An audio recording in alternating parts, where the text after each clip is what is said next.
Después de estas cosas y de esta fidelidad, vino Sennacherib, rey de los asirios, e invadió a Judá y acampó contra las ciudades fortificadas con la intención de conquistarlas.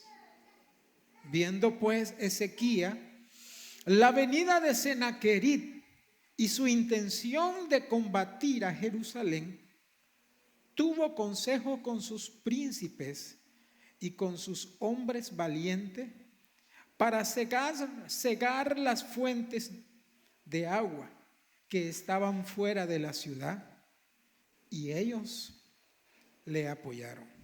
Entonces se reunió mucho pueblo y cegaron todas las fuentes y el arroyo que corría a través del territorio, diciendo: ¿por qué han de hallar los reyes de Asiria muchas aguas cuando vengan? Después, con ánimo resuelto, edificó Ezequías todos los muros caídos e hizo alzar las torres y otros muros por fuera. Fortificó además a Milo en la ciudad de David y también hizo muchas espadas y escudos.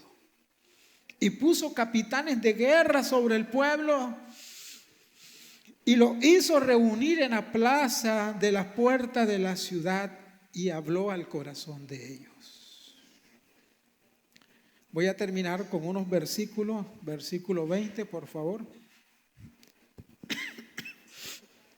Mas el rey Ezequías y el profeta Isaías, hijo de Amós, oraron por esto y clamaron al cielo.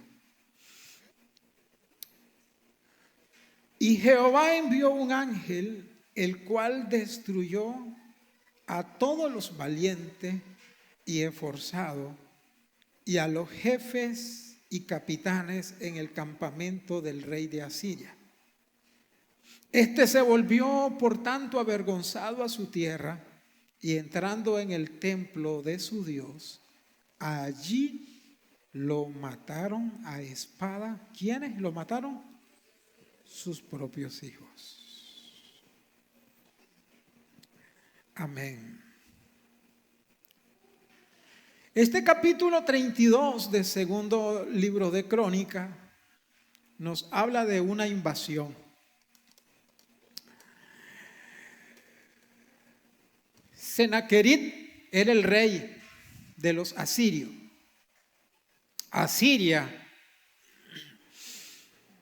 era una ciudad feroz. Había sometido a una cantidad enorme de pueblos y ciudades.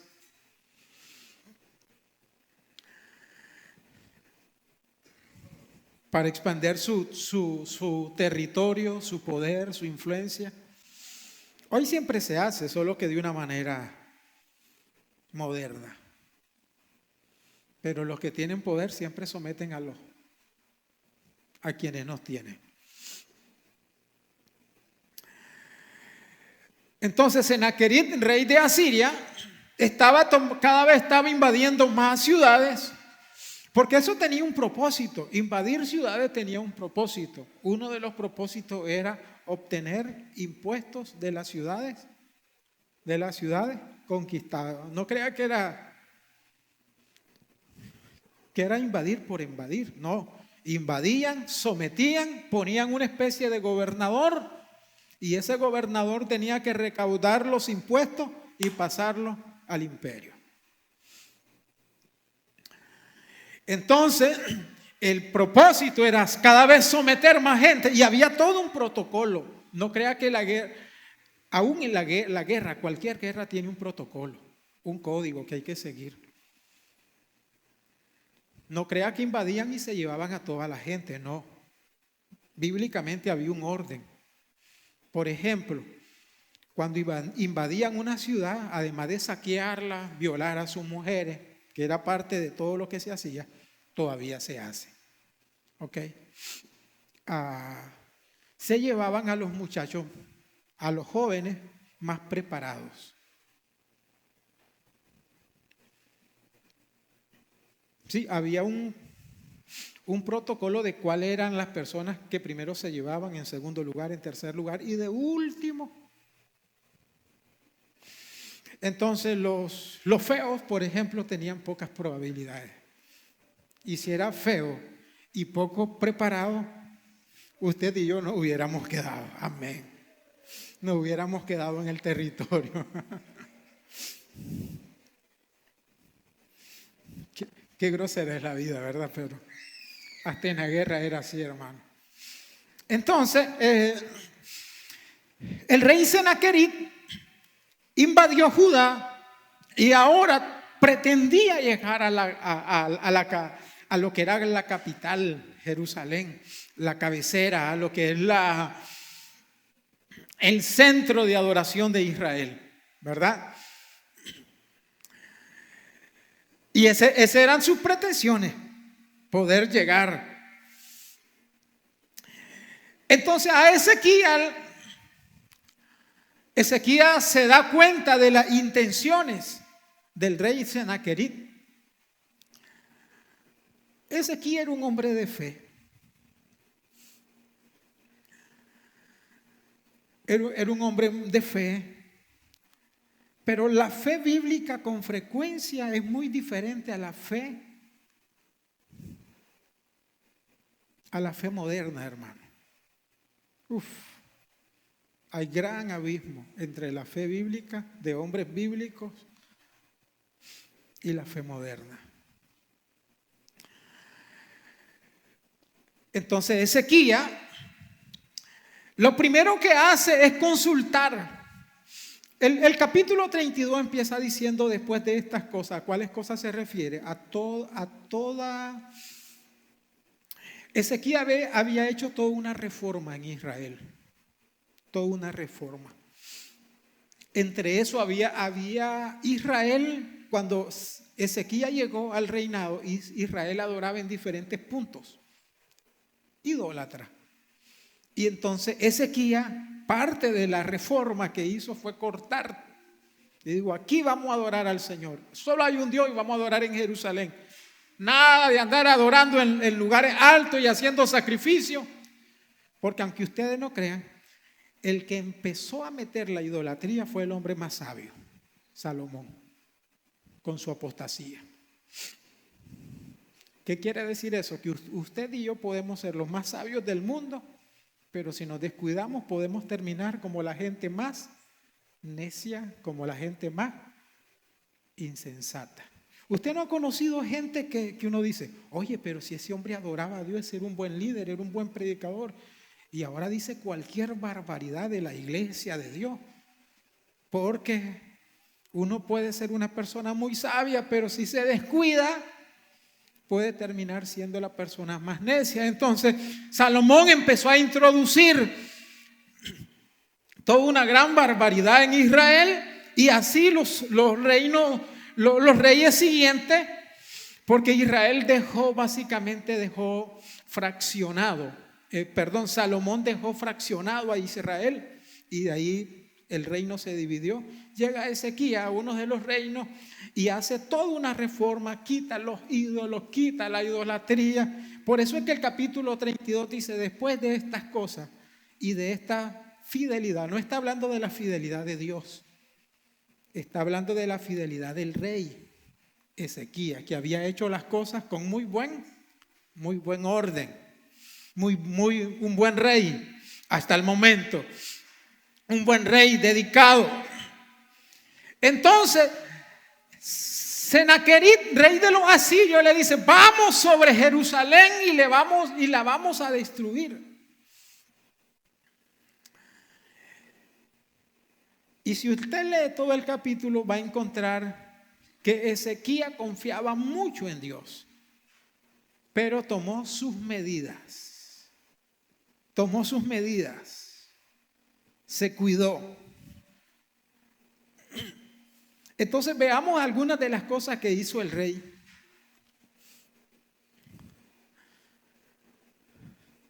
Ezequías.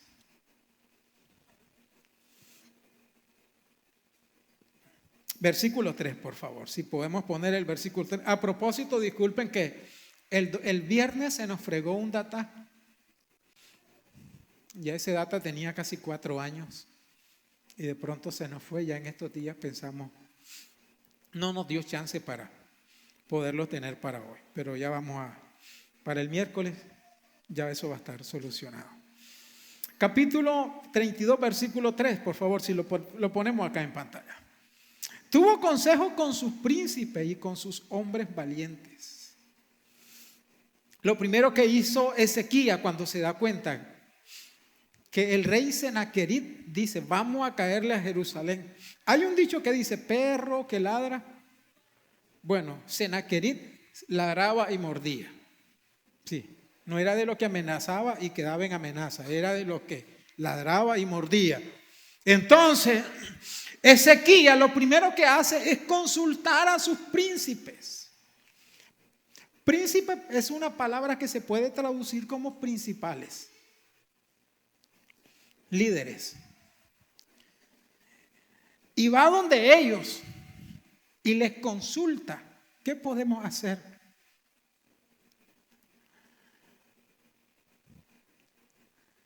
Lo importante de consultar a la gente correcta en una situación de peligro, porque ese era un peligro eminente, real, no era imaginario, no era ficticio. Y entonces Ezequías va y consulta a sus príncipes. ¿Qué podemos hacer? Hay una traducción, creo que la Nueva Traducción Viviente dice, si no me equivoco, la Nueva Traducción Viviente dice, sus consejeros militares. O sea, ahí está, ves, consejeros militares. O sea, no se fue a consultar a cualquiera, no, fue a consultar al que sabe. Y se fue donde los consejeros militares, que eran los príncipes, la gente más prominente entre Israel, y se fue a consultar. En una situación de peligro siempre hay que consultar, hermano. Hay gente que le puede dar un buen consejo. Hay gente que le puede dar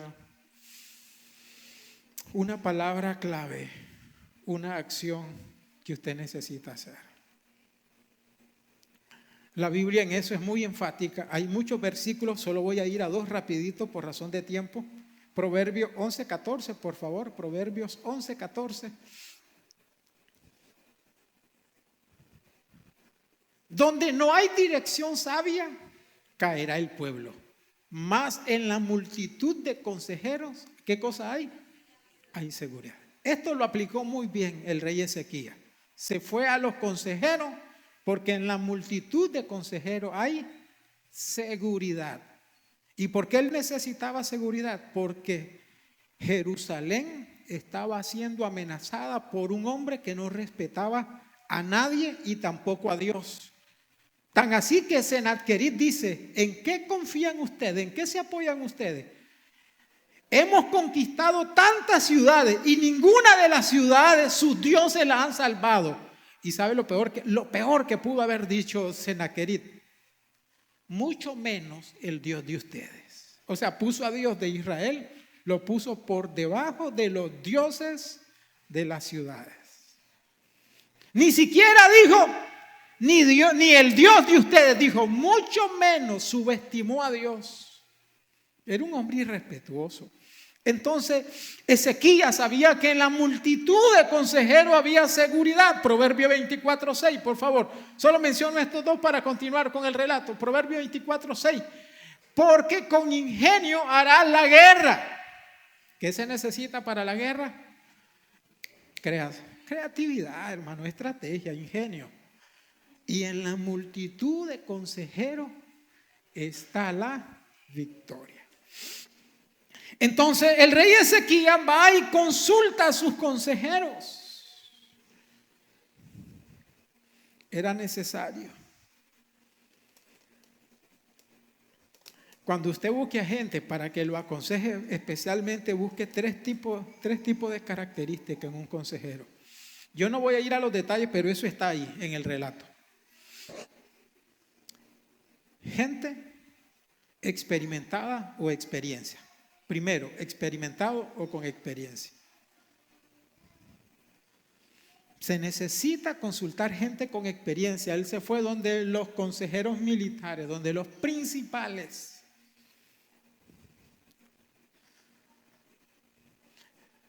Por supuesto que la edad no tiene nada que ver con la sabiduría. Por supuesto que no. Pero se requiere que la persona sea gente de experiencia. La otra característica es que no solamente tenga experiencia, que sea una persona sabia.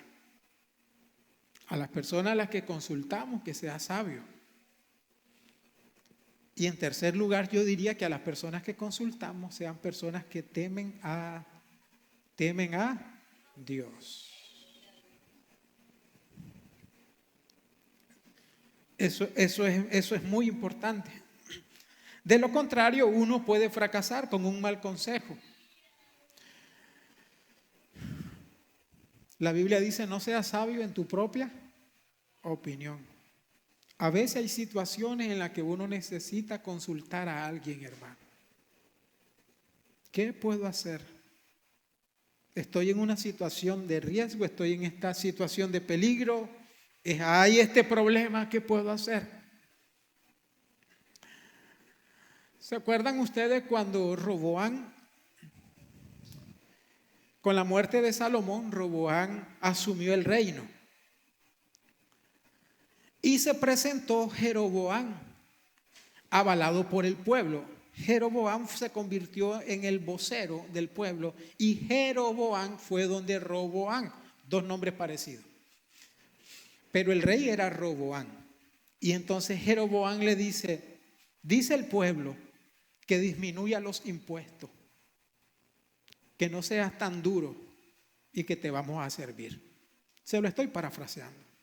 Entonces Roboam se fue y consultó a los ancianos que habían sido consejeros con Salomón. Y les preguntan: tengo esta situación, ¿qué me dicen ustedes? ¿Cómo debo responder? Porque le dice: voy a considerarlo, regresen por la respuesta. No recuerdo los días, pero él les dice: regresen en tantos días. Y los consejeros que habían estado con Salomón y ahora están aconsejando a Roboam le dicen: si tú sirves al pueblo y le hablas con buenas palabras, ese pueblo te va a servir y nunca te va a dejar. Pero dice la Biblia que Roboam no escuchó el consejo de los ancianos y se fue donde los chavalos con los que había jugado chibola, había jugado trompo, yaqui, el pegue congelado. Amén. Con los chavalos que se peleaba que cuál era el mejor, si el Barça o el Madrid.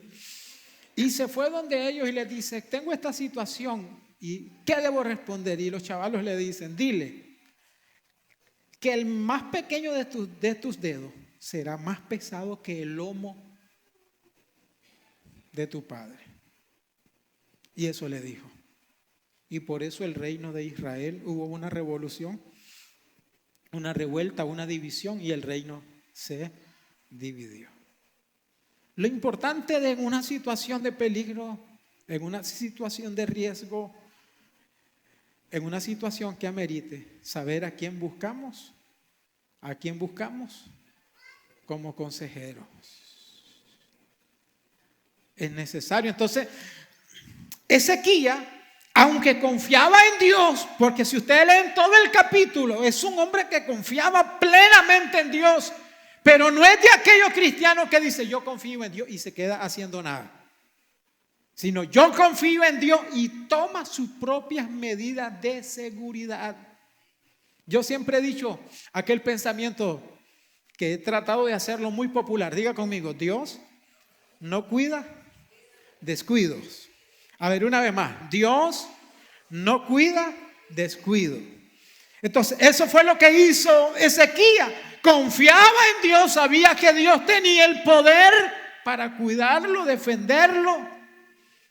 Pero él tomó sus propias medidas de seguridad.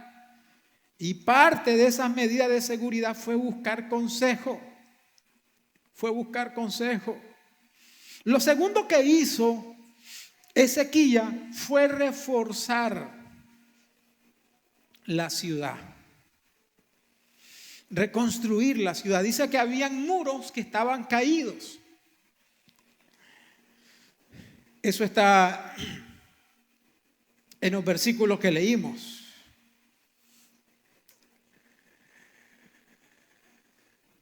Habían muros que estaban caídos. Y entonces Ezequías los reconstruyó. En ese tiempo los pueblos estaban protegidos por sus propios muros. Una ciudad que no tenía muro era una ciudad débil. Una ciudad fuerte se miraba por sus muros. Habían ciudades que tenían unos muros impenetrables. Se cree, hermano, que en la antigüedad habían ciudades que tenían muros de 12 metros de alto. ¿Se imagina? Aquí, a lo sumo, aquí tenemos 5, 4 y medio, 5. ¿Se imagina usted 12 metros?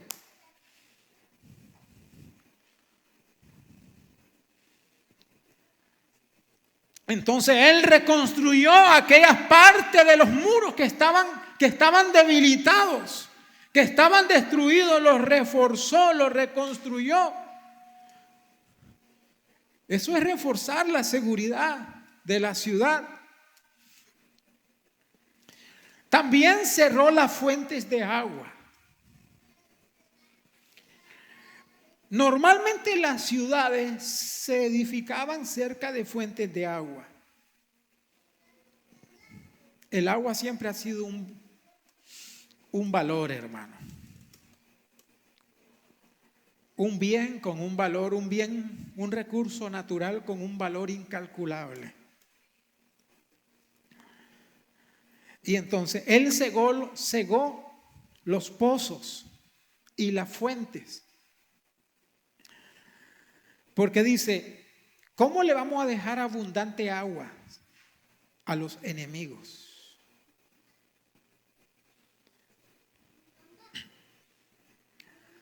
Y de hecho, que usted dice, entonces ellos se quedaron sin agua. No, no se quedaron sin agua. Él construyó un canal subterráneo para abastecer la ciudad de agua. La cerró los pozos de afuera, pero canalizó el agua de manera subterránea para que el agua llegara a la ciudad. Eso está, creo que en el versículo 30, si no me equivoco. A ver, sí, ponga el versículo 30, por favor, para que no crea que le estoy inventando, ¿verdad? Y condujo el agua hacia el occidente de la ciudad de David. Según la versión que usted lea, se va a dar cuenta que fue una especie de subterráneo que hizo para conducir el agua a la ciudad. Pero cerró los pozos, de manera que el agua la llevó de forma subterránea para que cuando los enemigos sitiaran la ciudad no miraran por donde ellos se abastecían. ¿Sabe cómo se rendían las ciudades normalmente en tiempo antiguo? ¿Cómo se rendían? Normalmente una ciudad se rendía cuando la sitiaban los enemigos rodeaban esa ciudad. Y entonces nadie entraba, nadie salía. Y lo primero que hacían los enemigos era cortarle el agua y la luz, parecido a Managua. Amén. Ya nosotros estamos sitiados. Un día de esto le digo a Jenny, me siento en el campo, con el respeto del campo, sin agua, sin luz. Managua, linda Managua, donde se va la luz y el agua. Entonces era lo que hacían los enemigos, sitiar una ciudad y le cortaban el agua, era lo primero que le cortaban. Y luego, al no tener esa ciudad abastecimiento de comida, esa ciudad terminaba rindiéndose, porque la gente con hambre se descontrola, se deforma su carácter y empiezan pleitos internos. Por eso ustedes cuando lean el capítulo más adelante, yo no tengo tiempo para ir al capítulo, usted se va a dar cuenta que Sennacherib le dice a Israel, le manda una carta y le dice: Ezequías los está engañando porque ustedes van a morir de sed y de hambre. ¿Por qué? Porque el plan de él era normalmente sitiar la ciudad, bloquearle el agua y nada de alimento. Tarde o temprano esa ciudad iba a colapsar.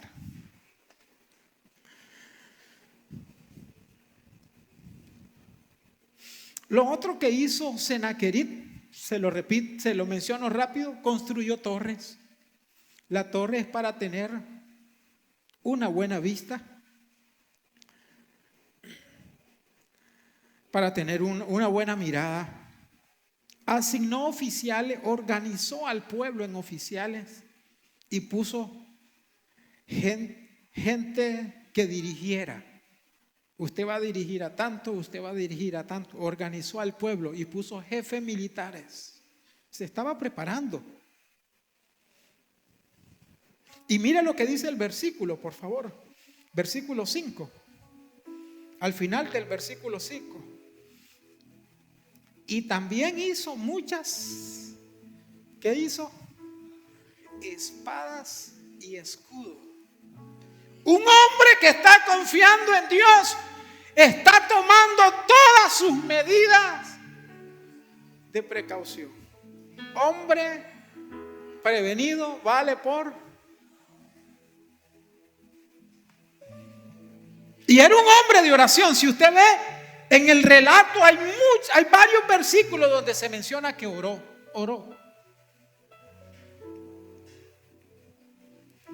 Era un hombre que oraba, pero que actuaba, tomaba sus medidas. A diferencia de la super fe hoy, oremos y no hagamos nada. Esperemos que Dios haga todo. Aló.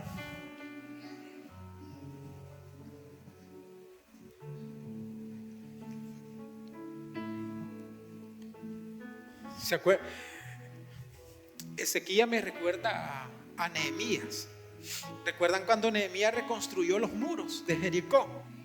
Y Sanbalat y Tobías se estaban burlando de él y lo amenazaron. Hoy te caemos. Esos sí eran perros que ladraban y no mordían. Pero ¿qué hizo Nehemías? Puso al pueblo a reconstruir el muro. Y dice la Biblia en Nehemías que con una mano construían y con la otra mano tenían la espada, el arma.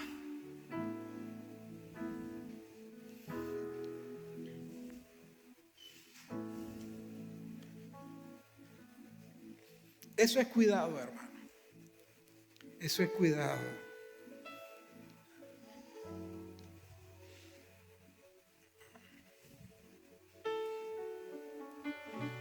Quiero terminar con esto. Vaya conmigo al versículo 11, por favor.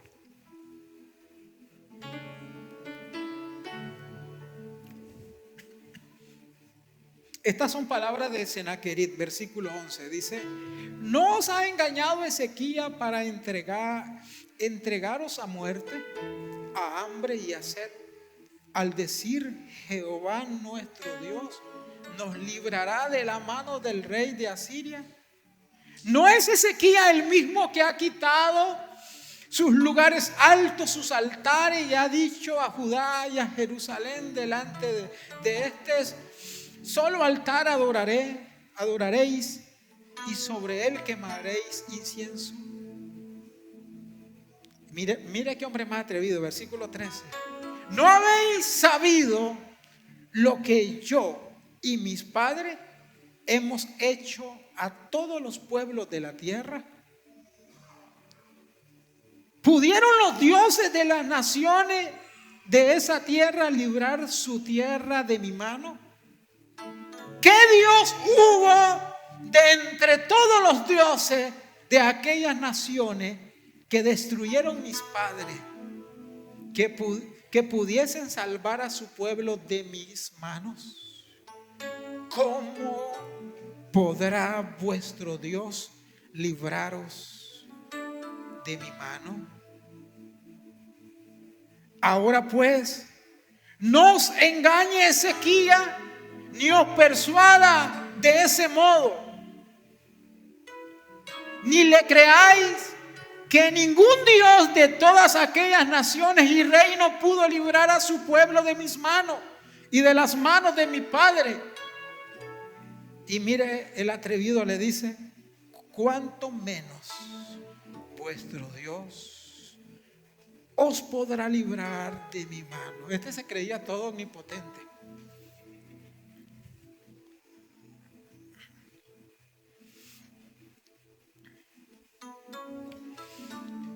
Versículo 16. Y otras cosas más hablaron de su siervo contra Jehová Dios y contra su siervo Ezequías. Además de esto, escribió carta en blasfemia contra Jehová Dios, el Dios de Israel. Ahí la perdió el tipo. Ahí la perdió. En Reyes, ahí está la cita. El pasaje paralelo de eso está en Reyes. En Reyes da un poquito de detalles. Él escribió una carta y esa carta estaba llena de blasfemia contra Dios y por supuesto contra Ezequías, ofensa. Pero ¿sabe lo que dice Reyes? Dice Reyes que Ezequías fue al templo y se metió en el templo y le dijo al Señor: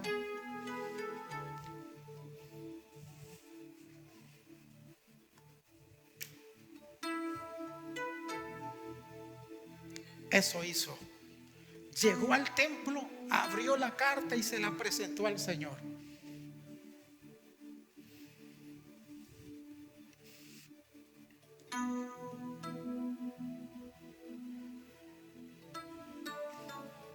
Y por eso los últimos versículos, voy a leer los últimos versículos.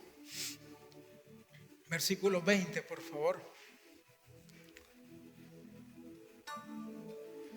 Versículo 20, mas el rey Ezequías y el profeta Isaías, hijo de Amós, oraron por esto y clamaron al cielo. Y Jehová envió un ángel, el cual destruyó a todos los valientes y esforzados, y a los jefes y capitanes en el campamento del rey de Asiria. Mira el Todopoderoso cómo se regresó. Que es Sennacherib, el Todopoderoso, se volvió por tanto como avergonzado a su tierra. Y entrando en el templo de su Dios, allí lo mataron a espada sus propios hijos. Uno entró al templo del verdadero Dios para presentar la blasfemia, y el otro entró al templo de sus dioses falsos, avergonzado, y allí encontró la muerte. Sus propios hijos lo mataron. No tuvo que pelear Ezequías. Dios mandó un ángel con una espada. Segunda de Reyes 19:35, por favor. Segunda de Reyes 19:35. Y aconteció que aquella misma noche salió el ángel de Jehová y mató en el campamento de los asirios, ¿a cuánto? 185,000. Y cuando se levantaron por la mañana, he aquí todo era cuerpos muertos. Dios escuchó la oración del rey. Y el rey no tuvo ni siquiera que levantar una espada ni un escudo. Dios mandó al ángel, y la Biblia dice el ángel de Jehová. Y la mayoría de los teólogos están de acuerdo que cuando la Biblia se refiere al ángel de Jehová, es un nombre para referirse a Dios o para referirse a Jesucristo. ¿Qué significa eso? Que Dios dijo: no va a pelear Ezequías. No va a pelear un ángel cualquiera. Yo mismo voy a bajar al campamento de los asirios. Y Dios mismo bajó y con una espada mató esa noche a 185,000. Cuando Dios defiende nuestra causa, no hay quien. Si Dios es con nosotros, por eso su amenaza, sus peligros, tráigalos al templo y preséntelos al Señor. Y prepárese, porque la gente de fe también se prepara. Y Dios puede hacer cosas extraordinarias. Y solo termino con esto. Montones de información que no le di de ese relato, pero solo termino con esto.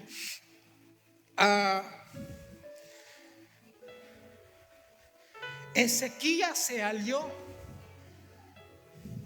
de un hombre de Dios, el profeta Isaías. Hay situaciones, hermano, en las que uno necesita aliarse con alguien para orar. Dice, y oraron. Según el libro de Reyes, no es que oraron juntos, sino que cada uno en su lugar, pero oraron un mismo propósito. Hay un gran poder cuando usted se une con alguien.